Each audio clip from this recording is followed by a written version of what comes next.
Hai, halo semuanya. Selamat sore. Selamat berjumpa lagi dengan saya, Melina Putri Wismurti, film program director dari 100% Manusia Film Festival. Good afternoon, everyone. It's great to see you guys again here at 100% Film Chat. Now with me, Melina Putri Wismurti. I'm the festival for programmer, for film programmer for 100% Manusia Film Festival. And today we will actually have a small chat with our director, Clara Stern, from the movie Breaking the Ice that has just been screened actually this weekend at Institut Francia Indonesia.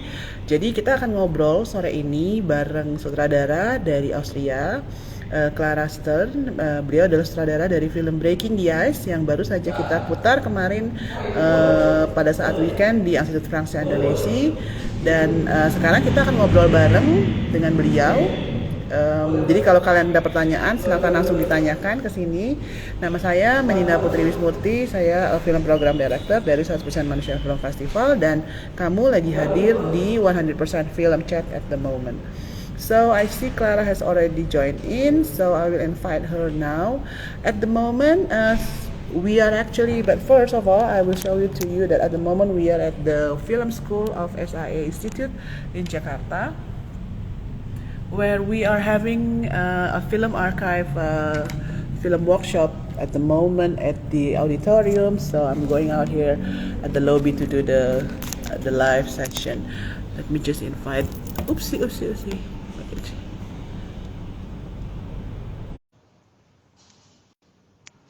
Okay, I'm already inviting Clara. I hope that you can see her Hi. soon. Yes.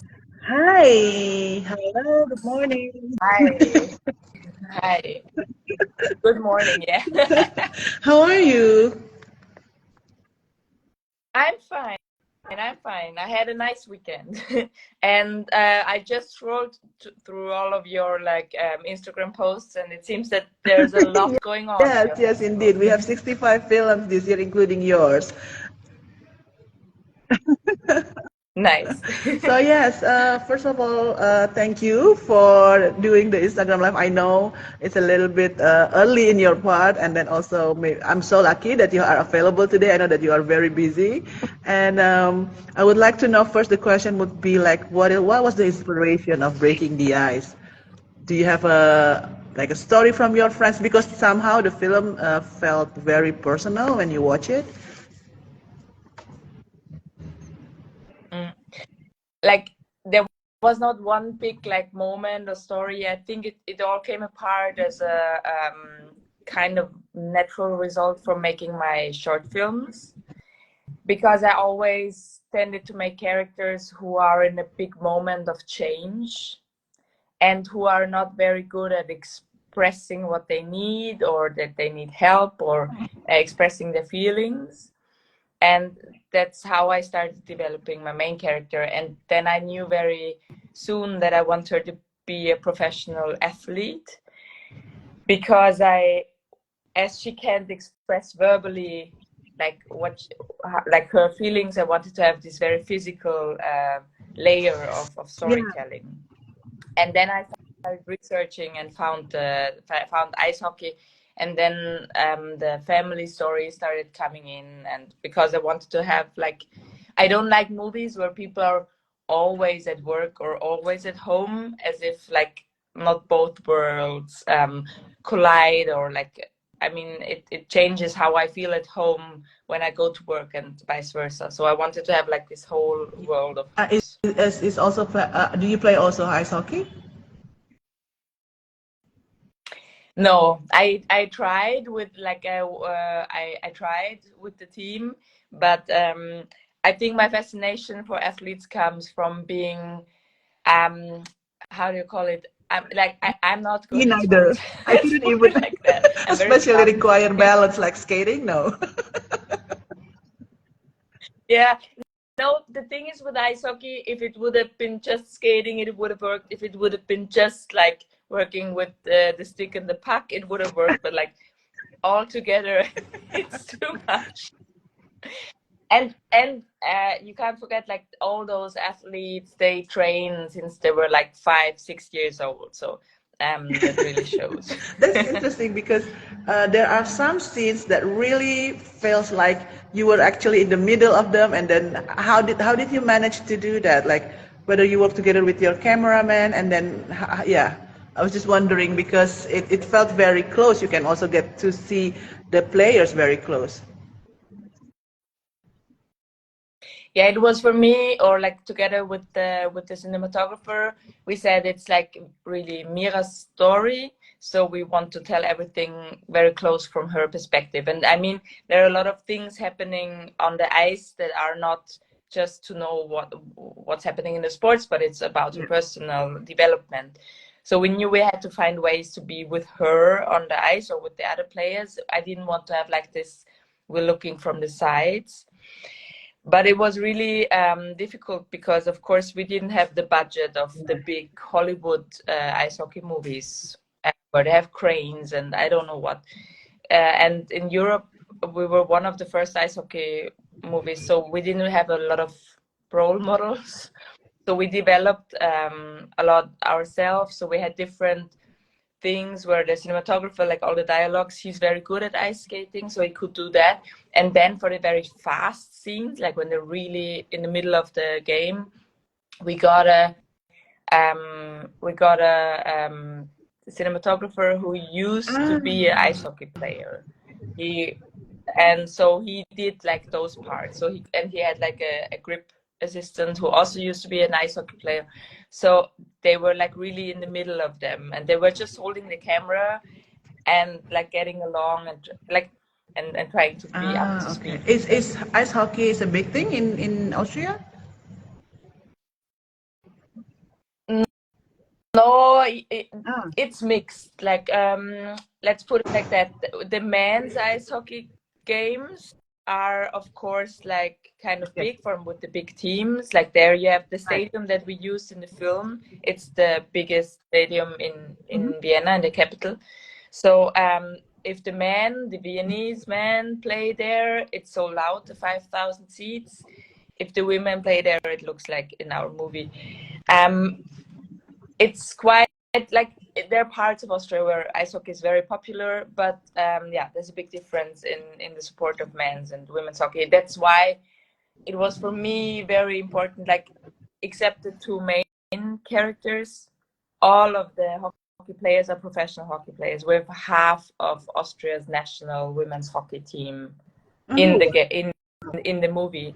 That's why there's also speed and this tension, I think, on the ice. But for me, it was also important to really show the real women in that, like to really show that what the female athletes in ice hockey can do, like to have the real ones in the Okay. movie. Yeah, because as you said, this is actually my first time watching a female ice hockey film because it's very rare to see these films in the world. Yeah. Yeah, and it's very Yes. interesting too because it shows the strength of the women. Yeah, I mean like all probably that you can find at a sport team kind of film, the competition, the atmosphere, the adrenaline rush. So you can also see that, but it's more in like a fast-paced motion. So it's very interesting, and then also to balance it also with the internal relationship. I'm not going to do a spoiler alert for everyone because your film is still going to be screened in the festival. So, how did you manage to also do a casting for these two women, for Mira especially? Alina Shelter, right? Yeah. Like we did a very long casting process, several rounds, like to find everyone. But the thing was like I decided to go with Alina and Judith for Mira and Teresa because they fit together. They had like Ah, this tension together. okay, Um, um, okay, so in the end, yeah, they're both two actresses, and then they had to start right. training ice hockey. So they trained for more than a year, and of course, still we had doubles for certain scenes, but they were really like they were so into it. They spent so much of their spare time. Like I'm really grateful that they also loved the challenge, but it was also that they really put a lot into it. And on the other side, like the Austrian hockey teams, they really welcomed them because it was also something very special for the female hockey players, that there's going to be a movie about them. So they were really open. They really supported us. We had coaches, so they were really like the two actresses went on, like even went to games with them to get to know the atmosphere. Like they did what I also basically did with research, but it was really like a welcome, and Alina and Judith like put a lot of effort like in the hockey.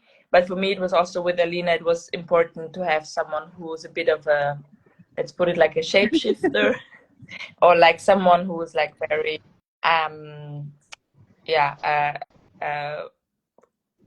showing like a broad spectrum of her identity, like very different parts of herself. And then also it feels like Alina or Mira has actually found a sisterhood of family in this hockey team.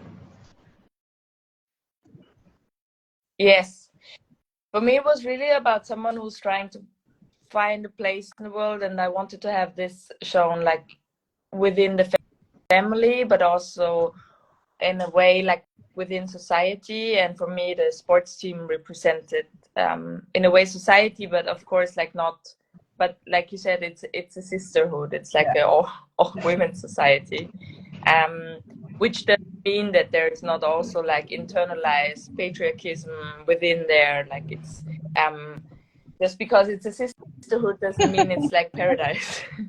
But especially when it comes to competitions. But it's I loved when I went on researching. I loved to see this atmosphere within the players. And what I have to add to the ice hockey, what I really loved about the sport, was that the women don't have to show a lot of skin. Let's put it like that. Like I think they're very sexy when they enter the ring, like because they're like knights. They take their space. They don't apologize for taking space. But it's not about objectifying them while they're doing the sports, as it is with a lot of other sports where women have to like perform like in competitions with almost wearing nothing. So this was something that I loved, because it also, of course, helped us with the cinematography in establishing like not a typical male gaze, because it's not like this object of a woman like running on the ice, but it's like this warrior person. Exactly. That's, I think watching your film have already delivered a sort kind of feeling of empowerment. Like as you said, those women are not portrayed as in the perspective of a male gaze with the sexiness and everything, but then directly just a person doing a competition, and then with all the strengths to do a sports, and it's very like not all of the stereotypes that has been going on out there for women. Sports have to be this and that, have to be girly or whatever. Just do your skill and then just be out there. So, and I also noticed this. I watch all of your, not all probably. I only watch Waiting and Matthias actually for your short films. You always have this kind of concern of a self-expression of a.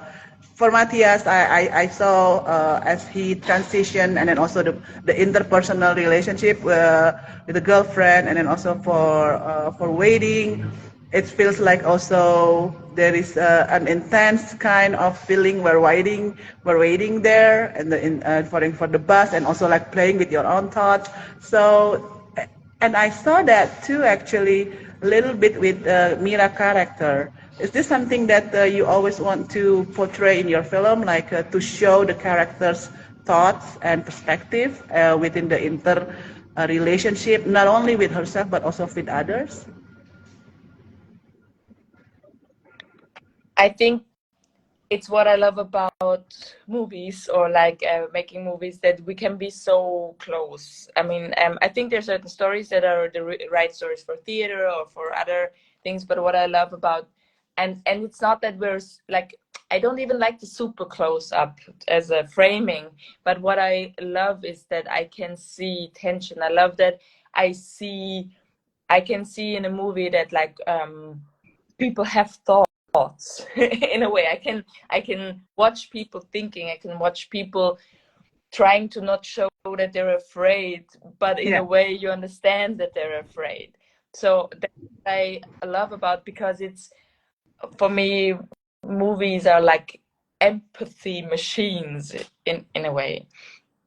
So of course that's why I think I tend to write these very non-verbal characters in a way that don't like to speak, although I like to speak personally.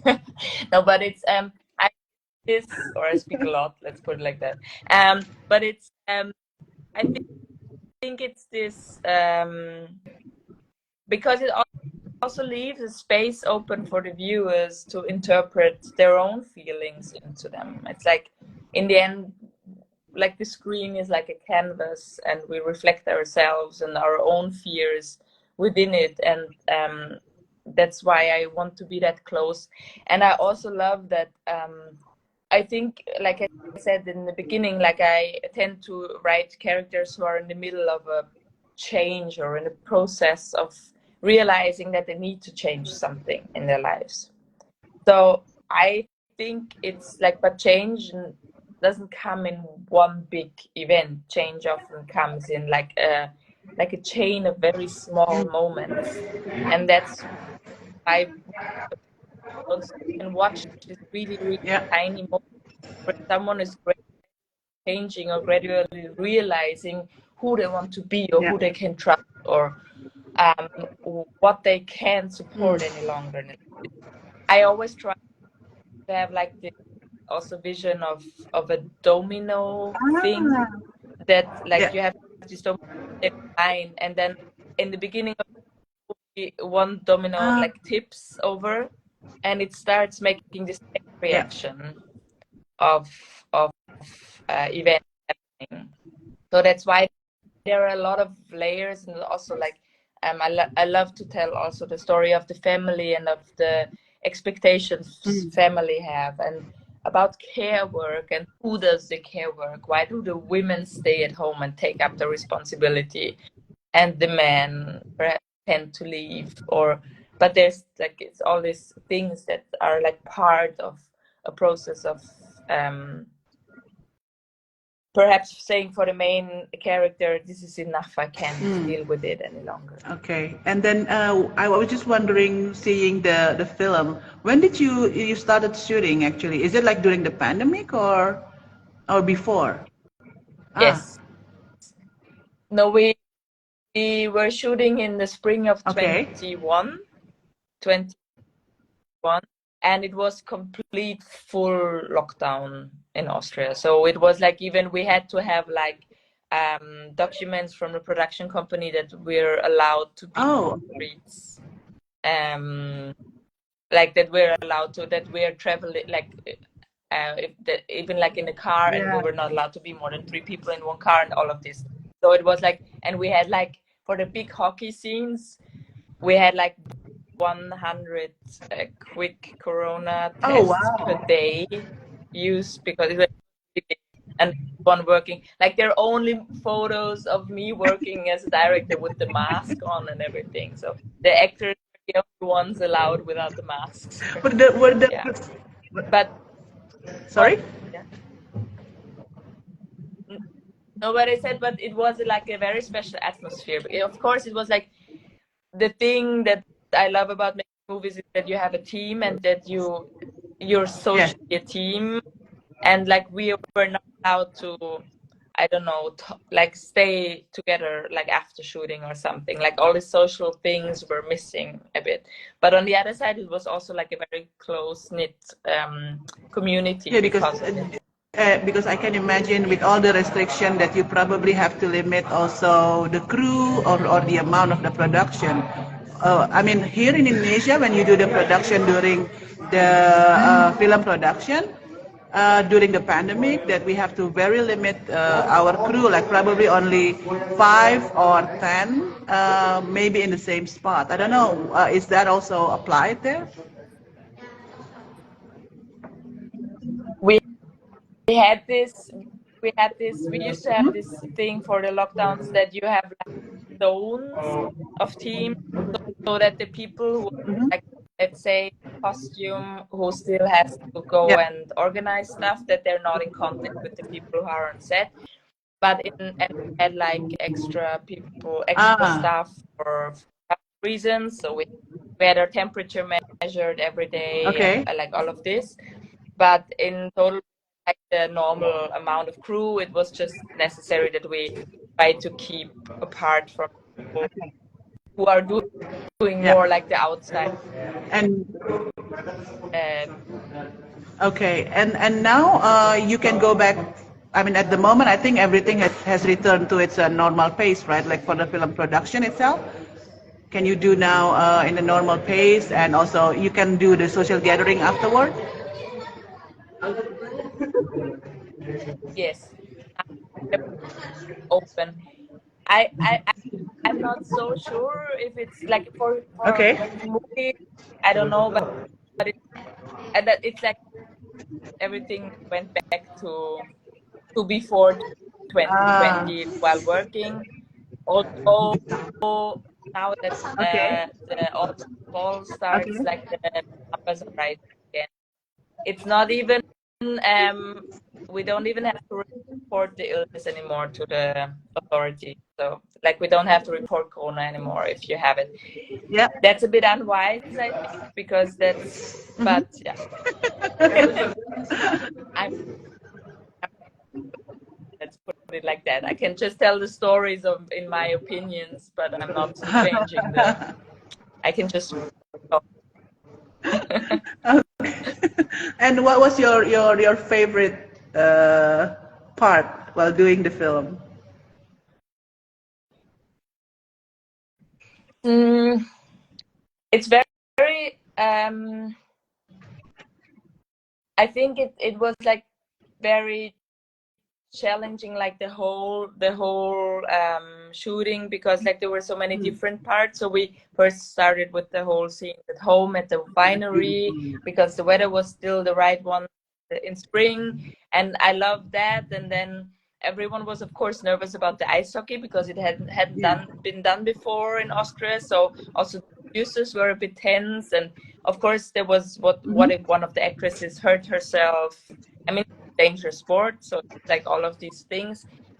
Um, but in the end, like I loved every step, and every step was like very new things to me. And it was for me for the first time to have such a big team because it's my first feature. So all of these things. But I have to say, like the most Yeah. relaxing part was while we music for the film. It was like the movie had been edited, and the composer Benedict Pelia, like he sat down and I was sitting next to him like in the editing room, and he composed and I looked while he composed at the pictures, and we developed this story. And so we also made an album. If you like the music, it's on Spotify or Apple Music. You can Ah, available. cool. You can stream it because because we not only made the score but also the whole, like, except the like there are 3 songs that we bought for the movie, like the Macklemore song, and but the other songs like at the club and everything, so we produced ourselves.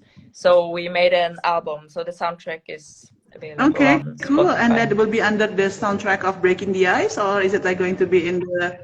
Yeah, I break Ice original motion picture Oh, cool. soundtrack. That's so good. Yeah, because Typically. I really like the music, and that it's actually really amplify the relationship between Mira, and then also all the moments, special moment that she has in the film. So you and the composer make it directly together for the music itself.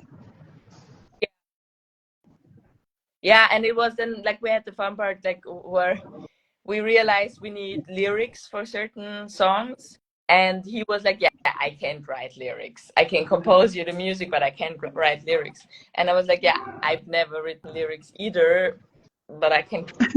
And then I really wrote all the lyrics for the songs. And for me, that was like a really because it was already half a year after shooting the movie, and the movie was done editing. And for me, it was really like adding another layer of Mira's thoughts, or like relationships, or like expressions that I wanted to have like in the movie. So this was like a really, I really love to do that, like to write the. I think we can all see the love that you have poured into this film, especially also with the music and and also the characters' depth and the story. So because it's very heartwarming, the film itself. I was not actually expecting that from a sport teams kind of film, but that it was just like very touching. And you're very right. It feels very safe and comfort when we first watching it, and it feels actually really good. And my last question would be like, I understand that probably like in the U.S. or other Western world, that there are some problem with the equal pay for women's athletes. Does this also happen in Austria? Because here in Indonesia, we do not have that kind of problem because all athletes are paying equally, basically. No, we have a big problem with that. It's really, really like that was also one of the things that I found so unfair. Like in popular sports, more popular sports like soccer, football, like it starts now because also the Women's World Cup was like there's attention. But like like I said before, we have only professional hockey players in the movie. Most of them play in the national team, and they're not paid anything. They're really like to pay for partly. They even have to pay for their own equipment, and hockey gear is very expensive. That's why it's not such a diverse sport, because it's an expensive sport. But it's like the women are not paid anything in hockey, and they even have to pay something to be able to play for the ice rink. And they all have to work next to each other, next to being athletes, or they have their parents support them. And then people complain, say, yeah, but it's boring to watch the women play. But the main problem is that they don't get the same resources. They don't have like therapists. They don't have like training times paid, and all of this. Of course, they are don't get the same support. You can't play on the same level. But it's how do you call it?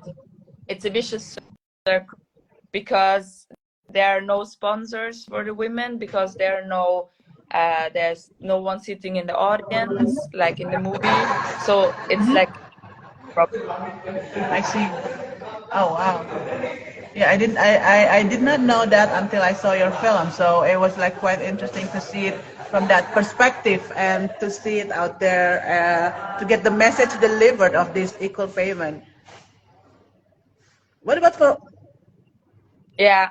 And I liked about the sports world, in at least like in European countries, it's obvious, like the women are not paid the same. But of course it comes down to almost all jobs and work field areas. And what about in film industry?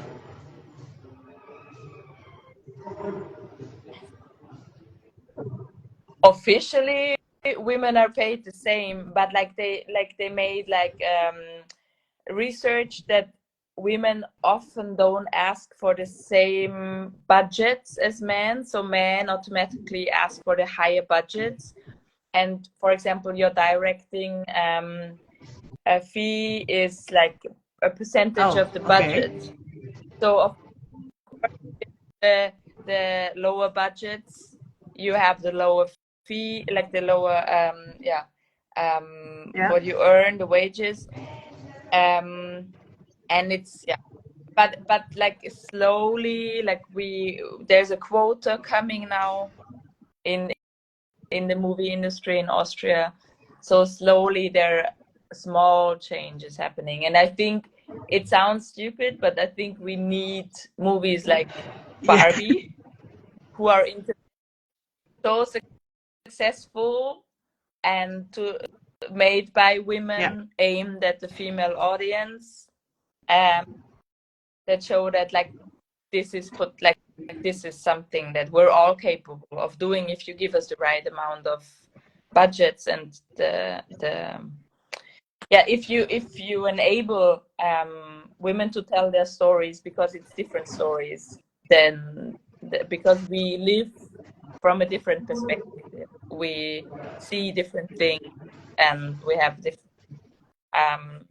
like it's all like it's always that we need like all perspectives from societies to be told in art and media, and not just like a very elite male white perspective. Yes, and not and male dominated kind of films again. And how does Barbie works in Austria?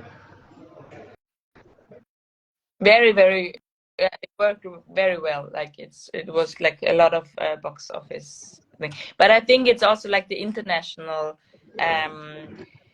like it's a signal that it's so successful internationally, and I hope if that producers and funding institutions like take it as a signal to tell different stories.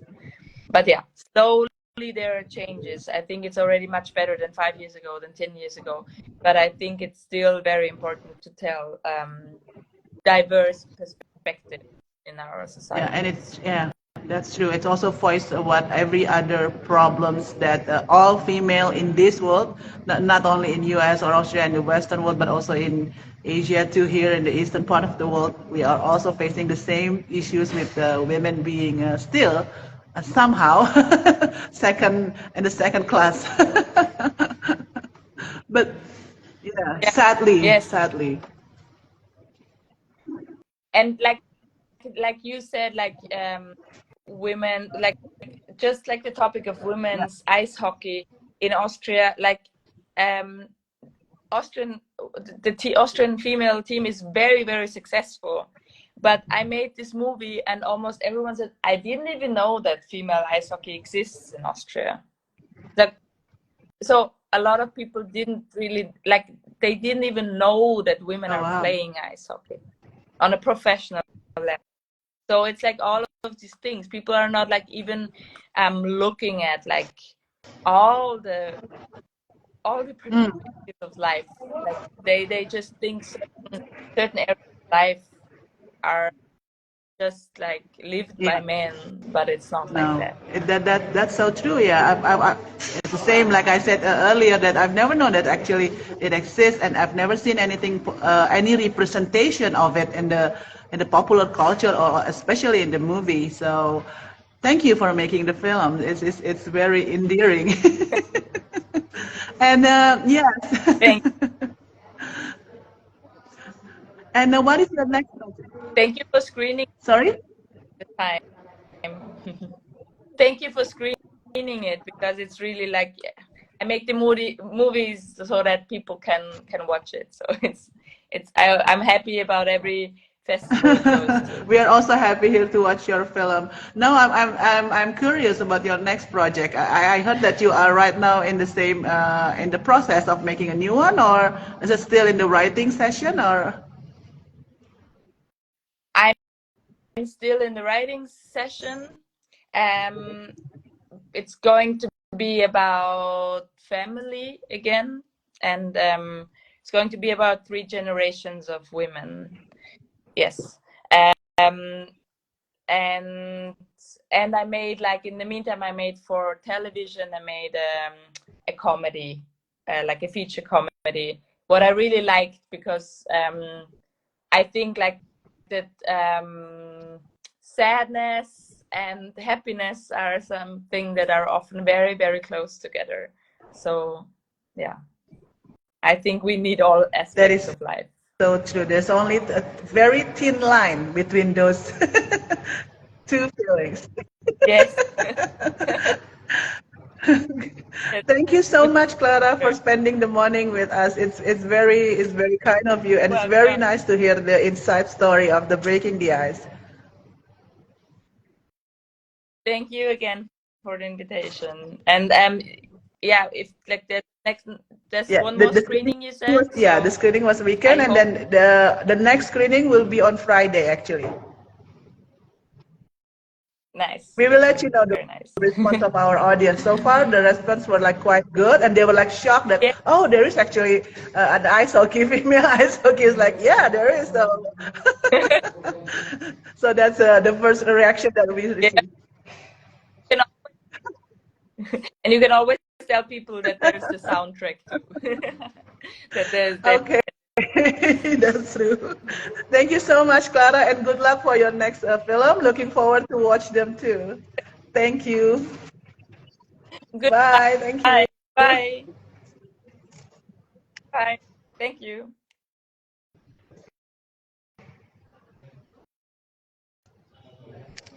Okay, everyone, that was our talk with 100% Film Chat with um, Clara Stern, the director of Breaking the Ice, a film from Austria that's still going to be screened in 100% Manusia Film Festival this upcoming Friday at Stefan Indonesia. Buat teman-teman semua, masih bisa ditonton filmnya Breaking the Ice hari Jumat ini yang disutradarai oleh Clara Stern, dan tadi kita baru ngobrol bareng dengan beliau. Hari Jumat ini filmnya akan diputar di Amsterdam Indonesia. Saya lupa jamnya, kalau nggak salah jam 6 sore, jam 6.30 sore. Jadi bisa langsung datang. Pemutarannya gratis, ada di Jakarta. Dan itu adalah kemarin kita sudah putar waktu selama weekend, dan itu adalah pemutaran kita nanti yang terakhir. Jadi jangan sampai ketinggalan untuk nonton filmnya Breaking the Ice at 100% Human Film Festival. Manusia is in English would be called human, so the name of the festival itself is 100% Manusia. So please join us again. Today we still have a lot of screenings. We will have 100% STMJ, short-term memory of joy, which we dedicated to the young filmmakers and the first filmmakers. We screen all their first the film from the film students tonight, actually at Erasmus Hayes. Join us there at 6 p.m. And then at the moment, we're still going with the film archiving workshop at the SI Institute Indonesia. As you can see, we are still at the SI Institute now. And then tomorrow we will still have the film archive workshop at the Institute Kesenian Jakarta, the Jakarta Art Institute, tomorrow at 1 p.m. Everyone can join, just go directly there to the IKJ Jakarta and join us there. And I'll see you again tomorrow with other 100% film chat session. Me, Manina Putri Wismurti, the film program director of 100% Manusia Film Festival, signing off. See you guys at our venue. Ciao.